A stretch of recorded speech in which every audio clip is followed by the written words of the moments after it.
Hi guys, welcome back to another episode of the Other Girls Club podcast. We are back in our lovely pink studio and we have a lovely, I'm going to call them pink guest. Hello, welcome Megan. Hello, so happy to be here. How are you? I'm loving that your hair is matching our theme. It's just... Oh yeah, I mean, I was made to be on here, come on now. You were like, get me in that studio. A little introduction to Megan, if you are not familiar with Megan, but I'd be very, very surprised if you are not. Megan Jayne Crabbe is a shining light of body politics. An OG creator, best-selling author and host, Megan has been teaching her audience of over 1 million followers to love and honour themselves and their bodies. We've got her in the studio today to discuss the current state of body positivity, the rise in Ozempic, and sexuality's impact on our body image. Welcome, Megan. Way, I'm happy, I'm excited. We were literally just going through the talking points and she was like, oh, this is meaty. Juicy. There is much to discuss. But first thing I want to know is, what have you been reading lately? I have been racing through In Defense of Witches. Love that book. So freaking Love good. that book. Like, to outline, you know, the era of the witch trials and the witch hunts, and then basically draw a line between, you know, this is what women used to be persecuted for. Hey, we're still actually being persecuted for these things today, just in different ways. Yeah. So clever, so brilliant. It's such a good book. I mean, I listened to it like audio format last summer, and I was sitting there and I was getting annoyed when I was listening to it. Yeah, it is enraging. Like, Yeah. it is like, oh, what, this is still the state of things. Cool. Yeah. Cool, I was cool, thinking, I was like, oh, cool, nothing's changed. Oh, cool. That's so good to know. Yeah. But I'm making it sound like it's going to really annoy you. It's going to annoy you in the best way possible. It is such a fantastic book. Yeah, tap into that feminist rage. Yes, that's In Defense of Witches. Can you remember who the author was? I'll leave it in the description of this podcast, but it really, all I remember is that green cover. When I saw it in one of your posts the other day, the green cover just stuck out to me and I was like, she's reading In Defense of Witches. Yeah, it's a great cover. It's so good. But we have much to discuss today and such little time, so we are going to jump straight into it. I thought we could give the audience, or just the episode, a little bit of a background into who you are and your sort of history with the space. Obviously, the major topic we're talking about today is body politics, body positivity, body image, body neutrality. There's so many words. Whatever you want to call it, So babe. many words.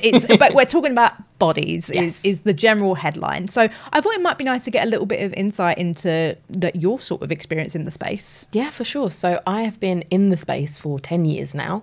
Long time. Long time. I've seen it change and grow and all of those. And I started posting about my own journey with body image, just coming out of diet culture. I had eating disorders as a teenager. And I was just using Instagram as my diary. I was oversharing every day on the internet, as you do. And it wasn't a career at the time to be an influencer or a content creator. That was not a thing. I was just using it for my own healing. And it happened to snowball as Instagram was growing, body positivity as a movement was growing, and I was there oversharing. And I became Body Posi Panda, which is what people knew me as for a long, long time. I wrote my first book, Body Positive Power. And I, for 10 years, have been, I guess, talking about this any opportunity I can, writing about it, speaking about it. And now, 10 years later, I've just released my second book. We don't make ourselves smaller here. Congratulations. Thank you very much. Have it in the studio. This is going to be no good for audio listeners, but she's for pretty. The camera, She's pretty. She's pink her. and orange. Yeah, I still am here talking about body image, feminism, body politics, gay stuff, more so now. We'll get onto that.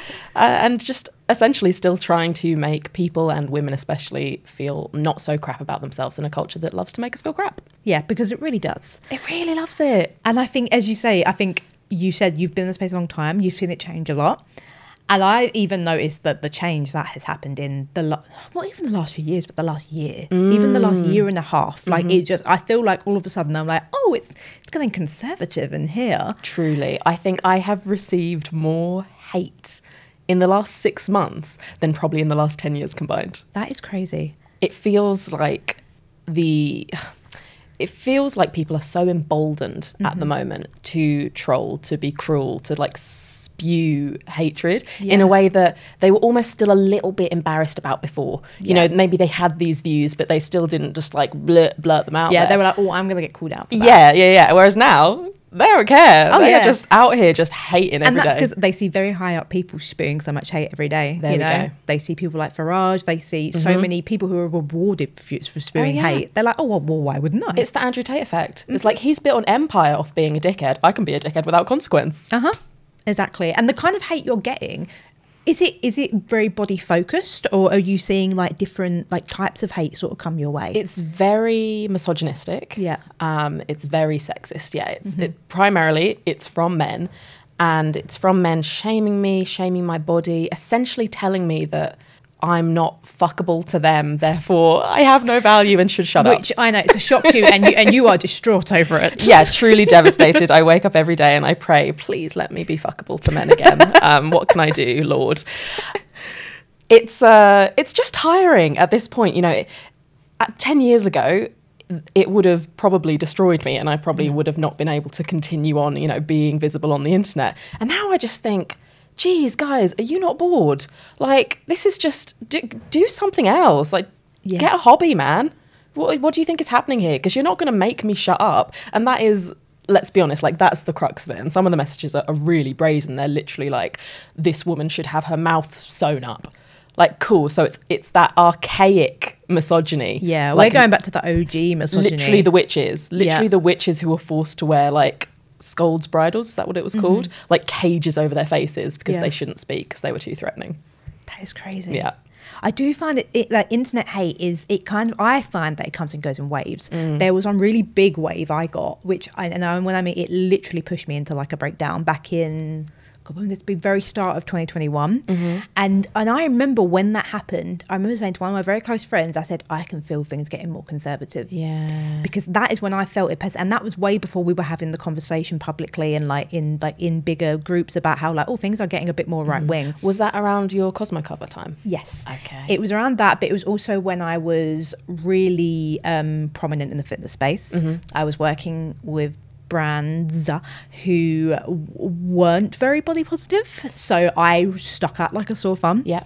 And so I was kind of like the easy target, and they kind of saw me as coming into their space and kind of like taking their job. Like, you would have people who didn't have audiences, who didn't have a background in being a creator and being an influencer, suddenly be like, she's taken my spot because they have a six-pack. And I'd be like, what made you think you were going to get the job, babe? You don't have the audience, you don't have the creation skills, like you just have a six-pack. It's because you think you're the idea of fitness. Right. You think you're more deserving than I do. But when all of that was kicking off, I remember saying to one of my close friends, I said, something's shifting here. I can feel it. Yeah, I said things don't feel like they did even just like a year ago. And I feel like part of that was partly lockdown and partly COVID. And I think people were so frustrated and so angry. And I just felt like people were taking their anger out on me every day. That is legit. That's very legit. And it was so upsetting because I was like, do you not think I'm angry? Do you not think I'm like unhappy being in the house following these rules? I'm going through everything you're going through. Yeah. But like, you think you can take it out on me because I'm not pleasing to your eye? Well, it's an easier thing, really, isn't it? It's easier to project your unhappiness and your anger onto a person you don't know than to actually sit and deal with your complicated emotions. But trying to get these people to understand that you're projecting, like it's talking to a brick wall. Oh yeah, like, no, you're the problem. Yeah. You're clearly the problem because you're daring to exist and be happy. Yeah, if you, because when you really break it down, I say you don't know me, and they go, no, I do, and I'm, yeah, but you don't. And when you really try to get them to see that they're projecting, it's.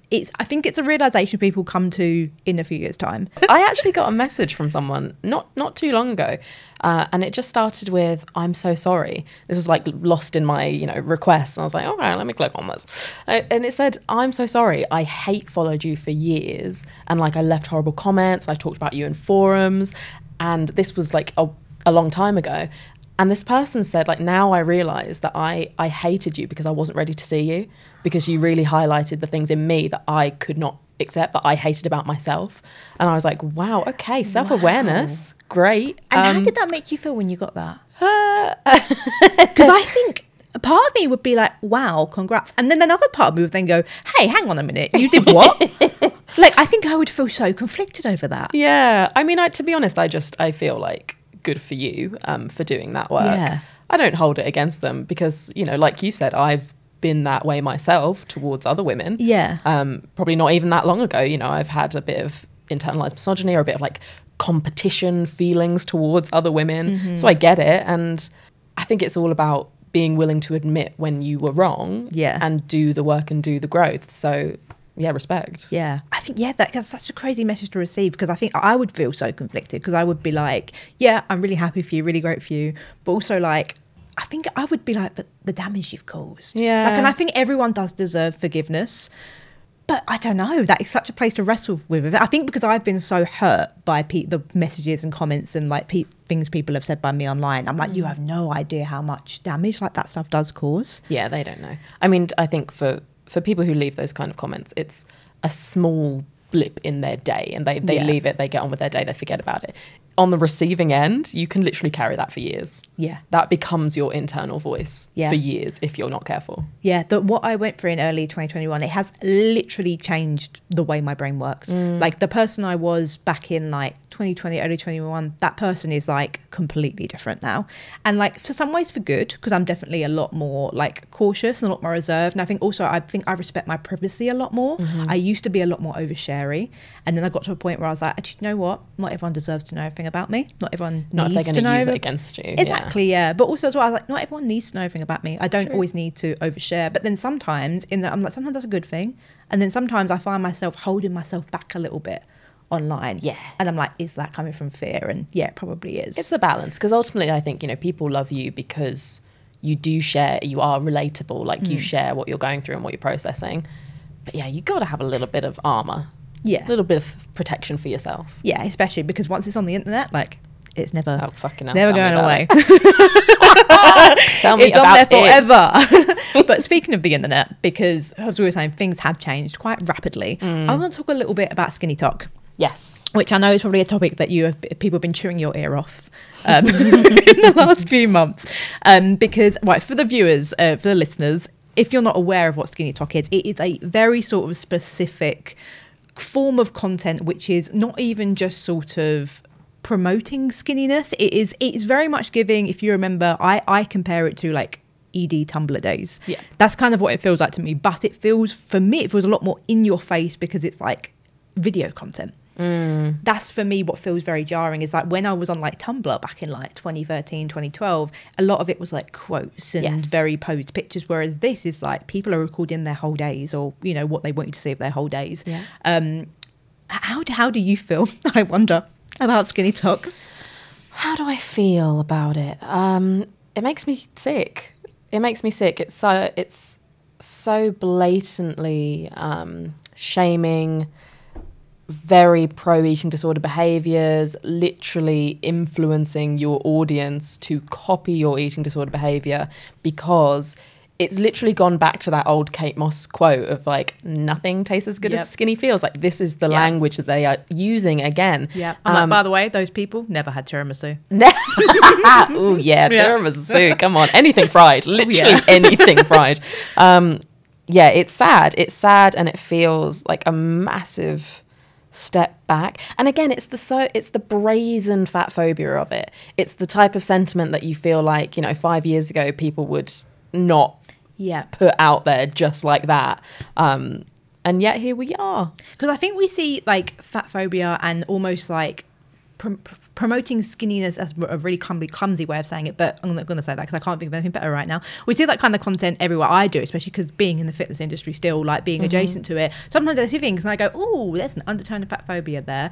But it's kind of a little bit, sometimes you can kind of pose it in a way of like, oh no, but it's just their journey, and it's people normally talking about their own individual journeys. I'm like, that's one thing, because I think if an individual decides to lose weight or do something to their body, whether that's lose weight, gain muscle, like don't know when this is going to go out, so I can't say exactly what it is, but I'm training for something right now which is a really big event. So my body is changing, I'm gaining more muscle, like my body is changing. So my body's changing, and I kind of have to deal with that. Right, I'm on my own journey, my body's going to look different from what it does right now to the year's time. But it's one thing for it to be your own individual journey, but what I find so like bamboozling about Skinnytok is that it is very much telling people what to do. Like it's not disguised as, well, this is my own journey. And you know, there's I can't understand why the engagement does really, really well. It is like, it's not even disguised as that, it's just telling you. I saw one where it was like, why do you need a treat, what are you, a dog? I was like, woof woof bitch, yeah. I would actually love to be a dog. Would love that. Looks like a great life. Ever seen the life of a well, I want to be a dog owned by a 2-income, no kid millennial family. That's what I want to be. All the little doggy outfits. That's what I want to be. Put me in a Christmas jumper. Present my belly for rubbing. That's all I want. I feel you.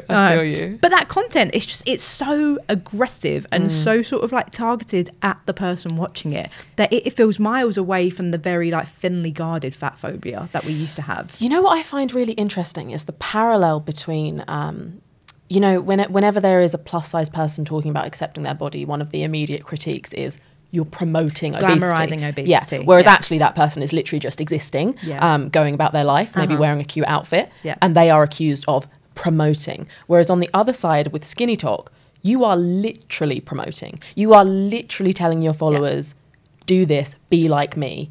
And yet it's receiving nowhere near as much cultural criticism and backlash as a fat person simply existing. Yeah. Wild. I think there's two things on that. One, I don't know if you know Caleb Harron. He does the So True podcast. No. But he's so funny. He had a joke once where he was like, I always find it really funny when people tell me I'm glamorizing obesity, because I always think, oh, so I'm glamorous. So you want to be me? Oh, okay. That generally changed the way my brain worked. I was like, okay, yeah, something clicked for me there. But also as well, where was my thought going with this? Oh, the glamorizing obesity. And it's always as well, I see it from a side of fitness content where you will have someone who is like plus size in the gym and they will be told they're glamorizing obesity. And I'm like, but I thought you wanted them in the gym. Yeah. I don't get what you want, because you don't want fat people to sit at home doing nothing, but you also don't want to see fat people in the gym. Yeah. So what do you want? Yeah. You want fat people to go to gym, but you also don't want to see fitness clothes being made in their size. You don't want them to have fitness clothes that actually make them feel comfortable and confident enough to go to the gym. Yeah, you want fat people to eat nutritiously, but if you see a fat person eating a nutritious meal, you'll make fun of them anyway in public. Like, but you also want to sit down and watch a skinny person do like a 3-hour mukbang with like 200 pounds worth of KFC. Like, am I wrong? Yeah, make it make sense. Yeah, that content does really, really well. Yeah. And I think like all you've got to do is look at the views on that video. It's just mind-blowing to me. And I do look at these people sometimes and I think, I really look at it and I think, what do you want from these people? Because these people are just like, plus size people are just trying to live their lives. Yeah. And I think it's another thing as well, like I think you can say it about any marginalised group, and I definitely feel it as a disabled person, where I think sometimes I'm not trying to be political, I'm not trying to talk about it from a marginalised perspective, I'm just trying to live my life, and what I'm doing has been made political, just for the fact that I exist as a disabled person. And I think being plus size is one of those things where you can't escape that, because you could be doing something as mundane as, oh, I'm just going to the gym, and all of a sudden it's been made a piece of discourse. Yeah. And I do get that as well in terms of, you know, prominent plus size figures who in recent years have lost weight. Yeah. On the one hand, they didn't necessarily ask to be politicized or, you know, ask to be the face of body positivity. So I kind of understand, you know, the discomfort that they feel of people projecting that expectation onto them. But then on the other hand, also, if you profited from the messaging, if you did make it your brand, can we have a little bit of responsibility and like self-reflection here that it's actually you've now abandoned ship and it don't feel good? Yeah. Well, I think that's interesting as well if you say that, because there are people who have made a profit and have made big careers off of being body positive, or body positive adjacent, shall we say. Adjacent is probably a better term. And now they're not. Maybe they're on Ozempic, or maybe, you know, they're doing whatever it is. There's so many drugs out there as well. Like, it feels like there's a new one popping up every day. But it is, those weight loss drugs are a really big conversation right now, especially because celebrities have access to them. And I do find it really interesting how there are so many stars who built a career of being body positive, and that all of a sudden I'm looking at them and I'm like, oh, but you're like twice, you're like half the size as when I last saw you. And yes, that's absolutely your business, but also what's happening? Because we don't exist in a vacuum. You think you fell out of a coconut tree? It's such a complicated one, isn't it? Because I'm so aware that even there will be people currently listening to this and they will immediately have their back up, even at the thought, even at us just discussing it, because it is such a touchy subject right now, it feels like. And every one of these conversations, you have to start with the disclaimer of, obviously you can do what you want with your own body. No one is telling you that you cannot lose weight or that you cannot do this, but we want to talk about the impact that the mass popularity of this is having. And let's be honest, the misuse from a lot of people, because this is a drug that was made to treat medical issues, and that is not what is currently being used for. It was used for diabetics, right? Yes. That's not currently what it's being used for by most people. It is being used as a thin, quick. The thing that I find really scary is the amount of people like using this, and I'm thinking, ooh, what is this going to look like in a few years' time in terms of side effects and lawsuits? They're starting. Yeah, have you seen that? I saw a post, I think literally last night actually. I can't, you might remember it better than I do, but I think there was, and do you know what, I'm actually going to go find it. Yeah, go on. Because it is so on topic that I can't not. I think it was literally something to do with like stomach paralysis or something, but I want to get it right. Yeah, go on, have a look. Oh, of course, it's at the top of my save. Breaking news. Ozempic creators hit with $2 billion lawsuit after thousands of people go blind, face stomach paralysis, intestinal blockages, gallbladder disease, oh God, that's a word for me. Pancreatitis? That's it. That's the one. And or kidney damage. Over 2,000 lawsuits have now been filed against Ozempic's manufacturer. Hey. And that's just one drug. There's more, obviously. There's many more. And actually, so fun fact, you know, the kind of comparable, like really, really popular drug from a few decades ago was fen-phen. It was massively popular, like millions and millions of people using it in the like 90s, early 90s kind of time. And it was withdrawn from the market after it came to light that many of the people had heart valve defects. It was threatening their life, what this drug had done to them. And the manufacturers of that drug are still, to this day, paying off lawsuits. Wow. And it has cost billions. So this is the start. This is the very beginning. We are seeing like a slow trickle in. And it's going to be huge because I feel like there are people on Ozempic who I never expected to be on Ozempic. And I don't mean that in like just looking at their body weight. I mean in like an everyday people way. At first I thought it was just a thing celebrities were doing. And then there was people that I know in real life started to do it, you know? And I think, well, absolutely no judgment. It's, first of all, it's your bank account, it's your body, it's your choice. But I just didn't expect it to reach the mainstream general population so quickly. I thought it was going to be very much a celebrity thing for a while. And then it very quickly hit the general population. And the side effect for me really is the thing that scares me when I see lots of people doing it. Because I think we have no idea what this is going to look like. But I thought the same thing about vaping. There's that, yeah. You know, and like all of these things. Because I mean, I kind of have a bit of like a personal like experience with it. Because back in... God, when would this have been? It was when I was at uni, so it would have been, I think, 2015. I went through that phase of using, like, you know, the skinny teas, like the literal teas with literal laxatives in them. Yeah, I know them well. Crazy that ever existed. And I used to drink those at uni. And even when I was taking them, it had like immediate impacts on my digestive system. One bit I mean, it's not a funny topic, but it's a funny story about how I nearly shat myself at a one night stand. Oh yeah, girls, chasing skinniness is not glamorous. You might nearly shit yourself at one night stand. Oh yeah, I was running across that uni campus for my life at 6 a.m. Oh my babe. That is tragic and kind of hilarious. I'm like, for what? You could have just loved yourself, you know? But anyway, but even thinking long term, it has had long term consequences on my digestive system, you know? And also like, it's something that I'm now really conscious of, thinking about my gut health. And I'm like, and that was something you could buy over the counter. This is a prescription drug.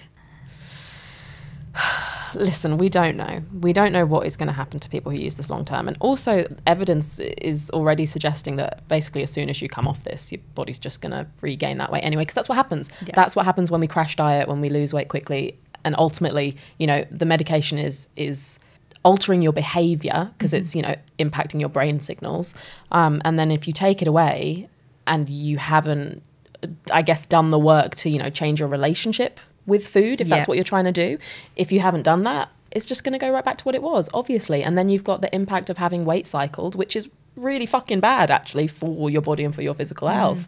And you're back in the same body that you haven't worked to be at peace with. And I think that's the big thing, isn't it? It feels like a plaster over a bullet wound. You know, it's kind of like there is so much work that needs to be done, like internally.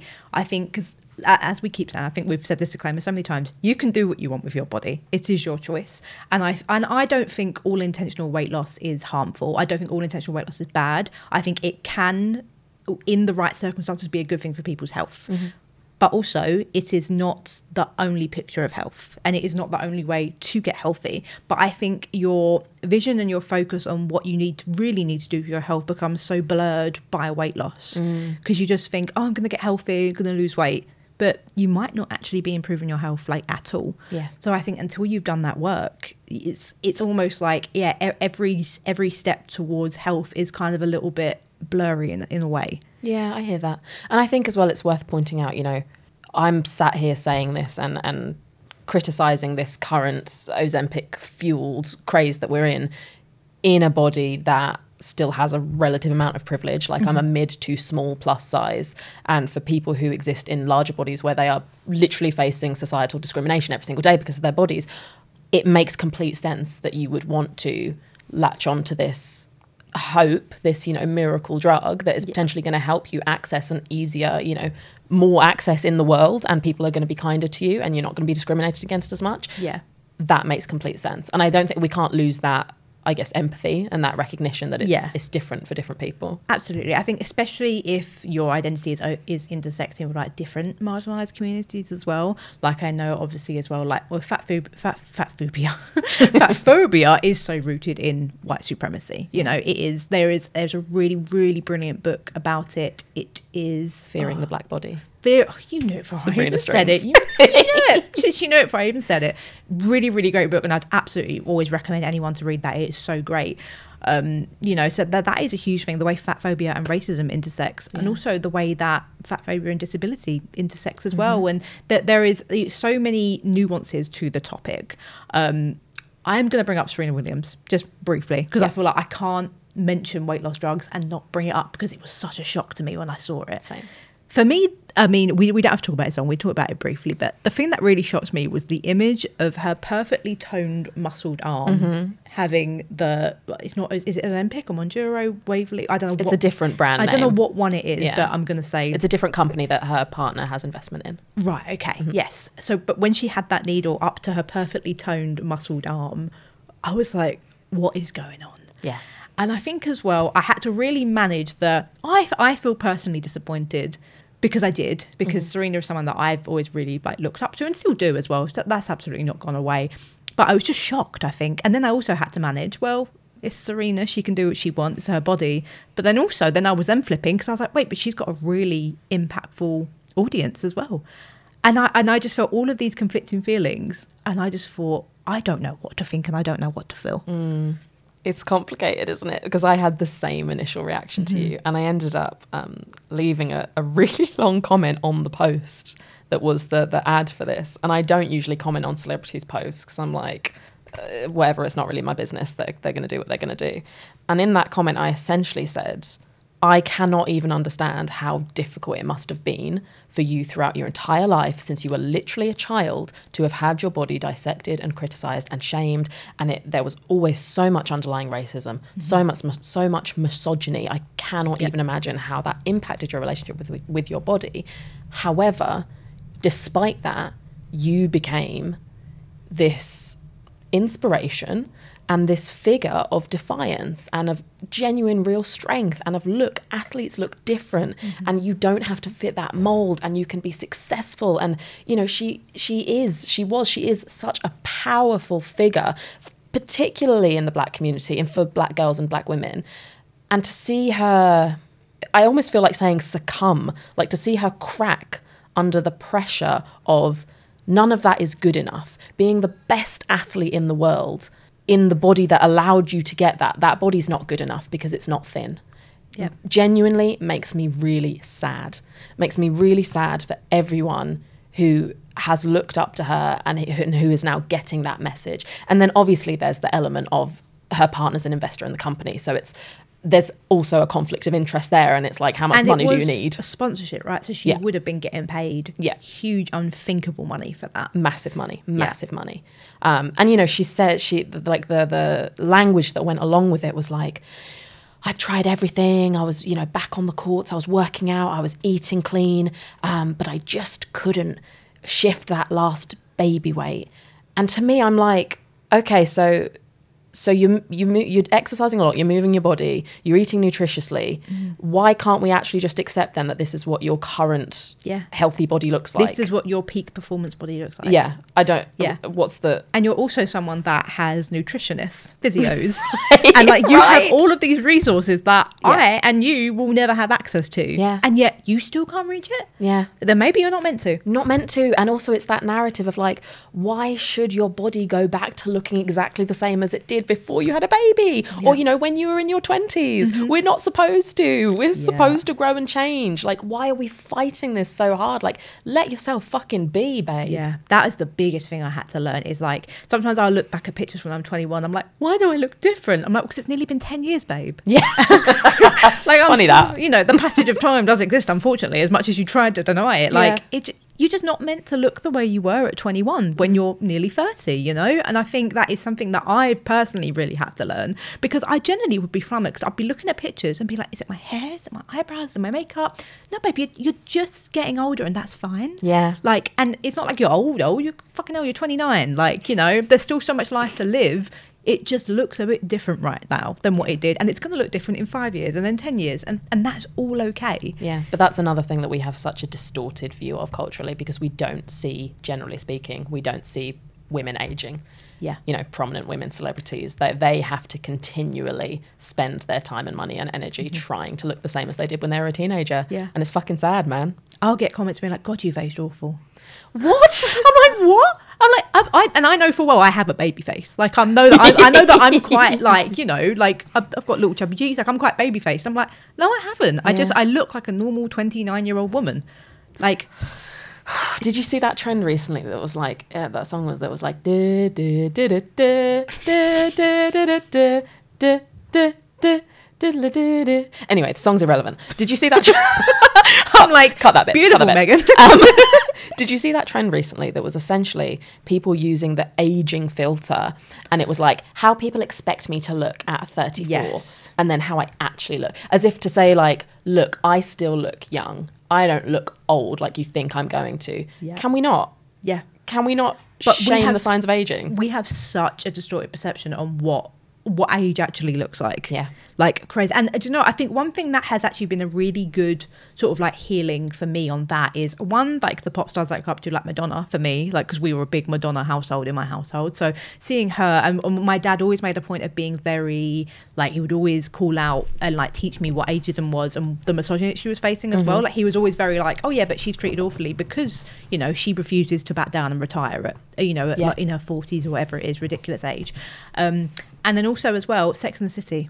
Yeah. The fact that that show starts when they're in their 30s is crazy. Because I'm like, I'm not even in season 1 yet. You know, like, I've got so much more shopping and sex to come. Like, but it's such a good show. And I think Samantha as well is one of my favourite characters. Her being the oldest character. And there's a lot of things that show doesn't get right. Oh yeah. But hella also fatphobic. Hella fatphobic. There's this one really racist, really awkward episode where Samantha dates a black guy, and I forgot about that episode. Genuinely, I big this show up to everyone who's never seen it, and then do a rewatch, come to that episode, and I go, I'm like, not that one.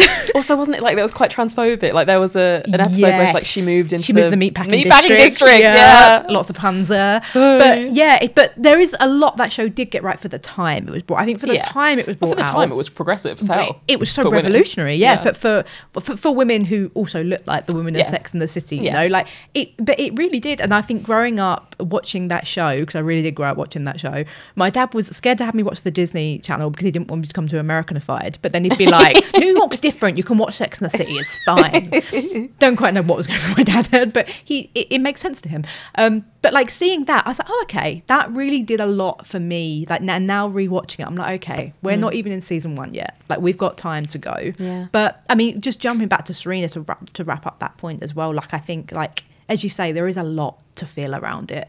And I think you can't help but feel a way about it when it's pushed in front of your face. And I think I landed on the same point you did, where I was just like, well, more than anything, like, I feel really sad actually that, like, you are, for me, one of the best athletes of all time, and you still felt like that. And I think that for me is the most important thing. Yeah. Like, that you still felt like that. And that is one side that I look at it, and I do look at it from the other side of, it is not lost on me how much money you've been making on this. And that for me is where I'm disappointed. I'm not disappointed because she's using the drug, or that she's even talking about using the drug. All of that I think is very nuanced and very much relative to her. But for me, it's how much money she's making off it. Yeah. And you're allowed to be disappointed in that because effectively you've been turned into a consumer against your will. And you're allowed to have an opinion on what's being sold to you. Exactly. Yeah. And that's where I think you need to then make a personal decision. When you see that happening, you know, whether it's online or on TV or on a billboard, you need to make that personal decision of, that doesn't feel right to me. I don't like that. I'm not going to engage with that, whether that's not buying it, whether that's unfollowing or whatever it is. But yeah, that's the only part where I was like, okay, that leaves a little bit of a sour taste in my mouth. Yeah. It's just classic diet culture 101, isn't it? Yeah. There's money to be made in diet culture. Absolutely. Yeah. Always has been, unfortunately. I want to move on to talking about, which I'm very excited to talk about anyway. I want to talk about some gay shit. Ooh.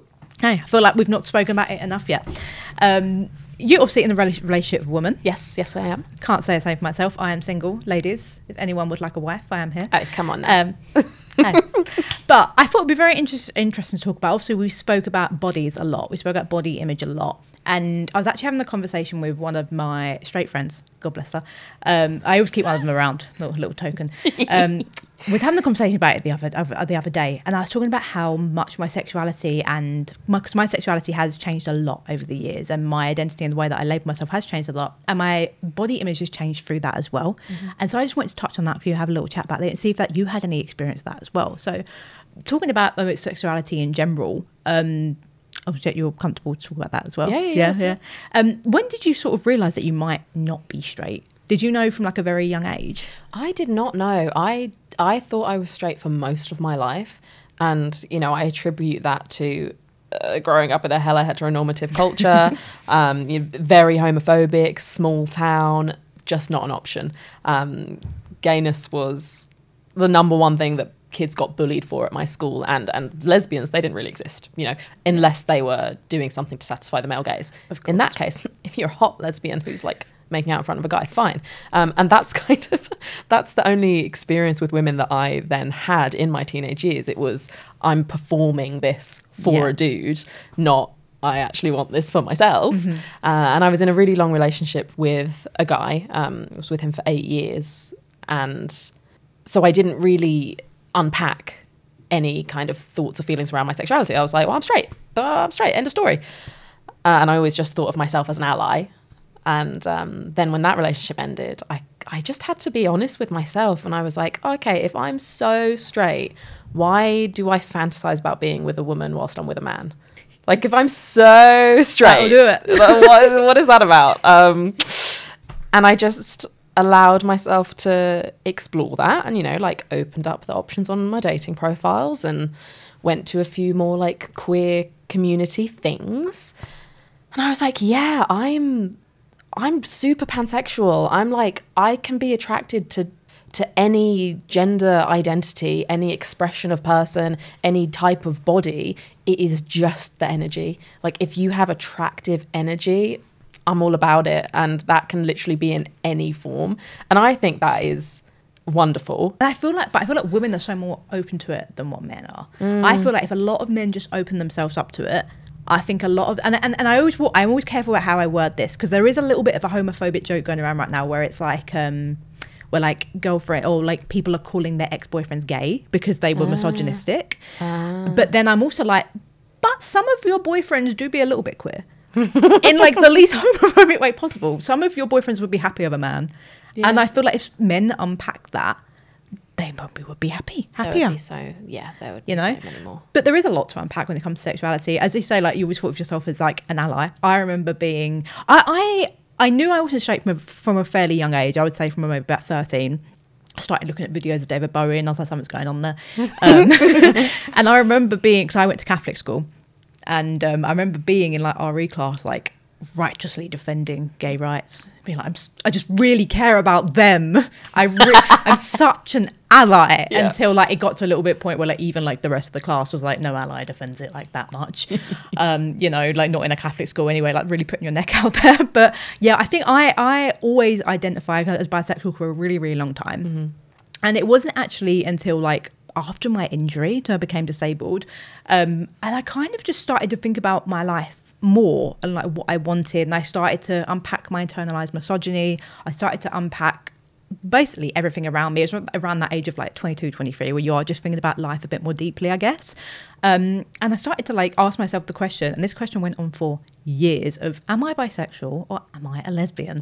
And I know like that question itself has been Googled millions and millions of times. Like it's an age-old question. And do you know what? It took me years to be able to like come to a point where I was like, for years I was just like, I don't know. And it was actually my dad. We were on holiday once and I was stressing over it on this family holiday, and he was like, what does it matter? He said, I don't care.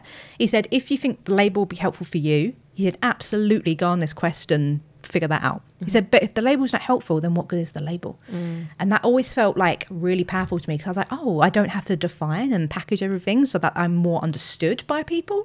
Because I realized at that point the label was just more about people being able to understand what I was. And then I basically just kind of went on with my life, lived my life, and then got to a point this year where I was like comfortably have come out in my private life, actually not online, this was the first time I was saying it online, but I came out in my private life as a lesbian. So I was like, okay. Congrats. But thank you. I was like, but I'd like comfortably got to that point where I was like, yeah, I was like, this feels right. And like that's where I am, and that's where I want to be, and I don't want anything else. But such a journey. And I think even though someone with me, where I always knew that I wasn't straight from a really young age, the heteronormativity was still so strong. Oh, for sure. It's everywhere. It's like, you know, the prince will come and save you, the rom-com will happen, like you are not complete, where's your other half, don't be a sad spinster cat lady, like it's everywhere. It's literally, even if you are in a point where you're like, yeah, I'm not straight, but I don't know if I could marry a woman, or I don't know if I could date a woman. That's something you hear a lot. You hear a lot of women say like, oh, I could maybe like have sex with a woman, but I don't know if I could date one. I was there for a long time.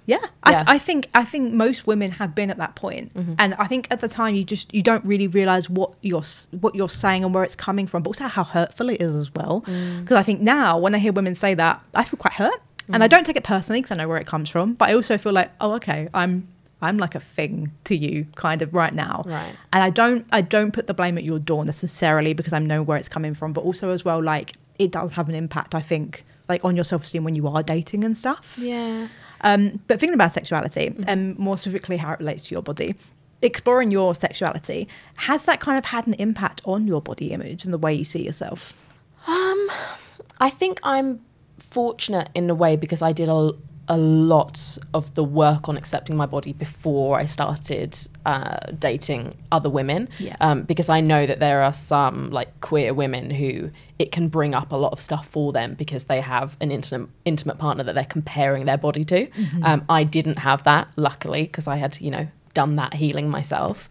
I think that it has just allowed me to be even more free and unbothered and relaxed in my body, because when I was dating men, there's an almost unavoidable, to a degree, performance of desirability that you do under the male gaze, because that is what you've been programmed to do, that's what you've been taught, you always have done that, and that's how you secure the attention and the validation from men, and that's where I got my worth from for a long time. So, you know, even when I had done the healing on my own body image, I would still, when dating men, fall into that performance mode of have to make this man attracted to me, have to be what he wants me to be. And dating women, stripping away that male gaze, decentering men in essentially like the most drastic way that you can decenter men, is just like a breath out. It's just like let your body relax. Like, no, I'm not gonna suck in my stomach, like I'm not gonna put makeup on all the time, like I'm just going to exist, and my partner is going to do the same, and we are going to appreciate each other as whole human beings, and not just as physical things for each other's consumption. I think as well, like it for me as well, it allowed myself to see myself as attractive in ways that I hadn't been taught were attractive. I think, it allowed me to see myself as attractive in ways that I hadn't really thought of before. Like, I think like there have been like women that I've been with in the past, and things that they have found attractive about me are physical, but also like the way that I make them feel. And that if I could make them feel safe and wanted and desirable, to be a good person to be around is attractive. And I hadn't even thought about that being attractive before. You think I like, but because a man had never taught me that that was attractive. But then knowing that I had made women that I cared about feel like that made me feel really good. And then it just made the energy between us really good. For sure. But then also like in physical ways as well. Like, Dad, if you're listening to this, you've probably clicked off by this point, but please stop listening to this. But I remember I was with this girl, it's like last year, and she was like, oh, your arms are really big. And immediately my brain went, she's called me a whale. I was like, she's just called me a whale. I was like, I'm gonna go to the bathroom, I'm gonna cry, I'm gonna kick this girl out. And no, she was like, no. She was like, your arms are like really strong, like really big. And she loved it. And yeah, she did. And I was like, oh. So then I was for the sake of audio listeners, I am flexing my arms. And I was suddenly in bed, like stretching, like flexing my biceps. Like, oh, yeah, I work out. Yeah. Oh, why'd you like that? And I suddenly had this moment where it clicked. I was like, oh, you don't have to be this tiny little thing. Yeah. Like, you can be, because, yeah, I do work out. I lift weights. I train. You can be that. And that can actually be attractive to some people. It doesn't have to be. I do it because I like it. But also some people do find it attractive. You know, it's a bonus. And that for me was a big click of like, oh, this thing that I'd always hated my arms. Like suddenly it was attractive to someone. Yeah. And that is not what gives me validation for it, but also it allows you to see it in this way that you had never seen it before. And that for me was like a big moment where, especially since I've been now more comfortable with saying like, no, I only date women, like I'm definitely gay, definitely lesbian. Like I've felt so much more comfortable, like I think in my body, but also like in my sexuality and like chasing joy and chasing pleasure specifically and being like, oh, it's not a performance. Like I can chase that because I want it and also because I want to make other people feel good from a very like authentic way. Yeah. And not because I need it for validation. Yeah. But it's a journey. I love this journey for you and me. You're like, I'm very happy for this journey. Like, I don't know what is going on in your world. Obviously, we've spoken a lot about bodies today in so many different ways. And it kind of feels like we're in just a bit of a shit show right now when it comes to the pressure we are being put on our bodies and on ourselves. If there is someone listening to this who is really, really feeling that pressure and they want to resist, what would your advice be? I think probably the best and simplest thing that people can do is curate the shit out of what they're consuming. And it's hard now because at the moment we are being inundated with so much fat phobia and Skinnytok and Ozempic and everything. But all of the body positive resources that have come to light over the last decade, they are there. Yeah. You can go back to them. You can listen to the podcasts. You can read the books. Like you can follow the accounts that are still trying to promote the good messaging. You are just going to have to be more strict with yourself and with what you are consuming because it's so easy to just mindlessly take it all in and then you're like, why do I feel shit about myself? Or I wonder, because every single day we're being told that we're not good enough. I think, we need to get more strict and block and mute and report and, really try and curate a safe space for ourselves again. Yeah. Off the back of that, I would say don't hate follow. Ooh, yeah. Yeah. One, just because it's not good in any way, even if it's nothing to do with bodies, but also because it's going to make you so unhappy. If you're hating someone, if there is someone who you followed for body positivity or whatever it is, and suddenly they're not anymore, and you're still following because you want to hate follow or whatever, just unfollow. Yeah. Like hate following is the most unproductive shit I've ever heard of in my entire life. And I didn't know people did it to a few years ago. Honestly, it boggles my mind. It's so bad for you. And I think we talk about health in so many different ways. We talk about mental health, we talk about gut health, we talk about we check how many steps we've walked every day, but just stop hate following. That is such a huge part of it. You are going to feel the relief come off your shoulders. Stop hate following people and maybe try gay sex. That might do some wonders for your body image. I mean, hey, wouldn't say no. Don't say no. Don't say no.